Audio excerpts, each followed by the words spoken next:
The message reads, I don't want to get back together. I just miss you. And it's just that we're perfect for each other.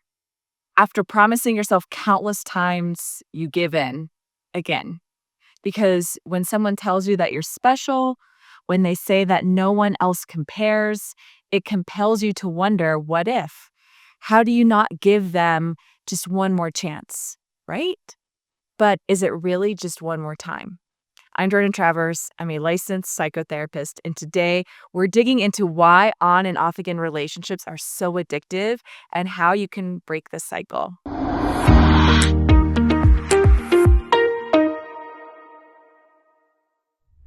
Let's be honest, you're not going back just because you love them. There's something deeper happening. And a study in the Journal of Social and Personal Relationships found that the more times a couple breaks up and gets back together, the harder it is to see the relationship for what it really is. Instead of feeling more certain over time, people actually become more unsure, trapped between past feelings and present doubts. But that's not all. They often experience both extreme highs and lows that you won't find in stable relationships.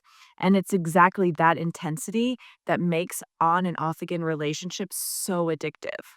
When you break up, you feel the unbearable pain of loss. When you get back together, you feel this instant and complete relief.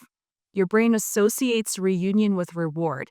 So every time you reconcile, it strengthens this cycle. This is called intermittent reinforcement. It's the same psychological trick that makes people addicted to gambling. It's unpredictable, it's thrilling, and it creates a bond stronger than consistency ever could. And this is why, even when you know the relationship isn't good for you, it feels impossible to let go. But the real question is, what need is this relationship actually fulfilling? Psychologists have some answers because a 2018 study in the International Journal of Mental Health and Addiction suggests that codependency is often at the root of these cycles. So ask yourself, do you feel empty when they're not around? Do you struggle with a clear sense of self without them? Do you believe no one else will understand you the way that they do? If so, this isn't just about them. This relationship might be filling a void, one that needs to be healed and not refilled. But here's what's really keeping you trapped. You tell yourself this is it. You're done. No more second chances. And for a while, you believe it until the fear kicks in. What if no one else ever makes me feel this way? What if dating again is just another disappointment after disappointment? What if I end up alone regretting this? You start convincing yourself that it wasn't that bad, that giving them another chance might be easier than starting over. And that's how people get stuck in toxic cycles. A 2021 study on dating anxiety found that the hardest part isn't just letting go, it's facing the unknown. Because at least with them, you knew what to expect. You didn't have to be vulnerable again. And that's why so many people go back. Not because it's right, but because it's familiar. Our brain doesn't function the way that we think it should. And here's the thing, going back doesn't make things easier. It just prolongs the inevitable pain. And every time you do it, walking away gets harder. So ask yourself, do you really love them, or do you just love the idea of not having to start over? Before we move forward, if you've enjoyed this video so far, don't forget to hit the subscribe button and like the video. All right, moving forward. Now, you've been stuck in the cycle for months, maybe even years. You've broken up, you've gotten back together, sworn it was the last time, and yet here you are again and again.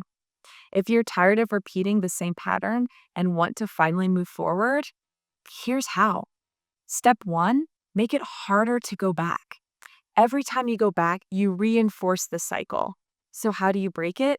You make it as hard as possible to return. Block their number. If they can still reach out, they will. Tell your friends not to update you on them. The less you know, the easier it gets. Delete old messages. Stop rereading conversations that make you nostalgic. It's not about being petty. It's about giving yourself a fighting chance to heal. Because if you leave the door open, even a little, it's only a matter of time before they walk back in.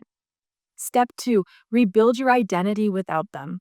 One of the hardest parts of leaving an on-again, off-again relationship is that so much of your life has revolved around them. And now You have to figure out who you are without them. So instead of focusing on what you've lost, try focusing on what you're gaining.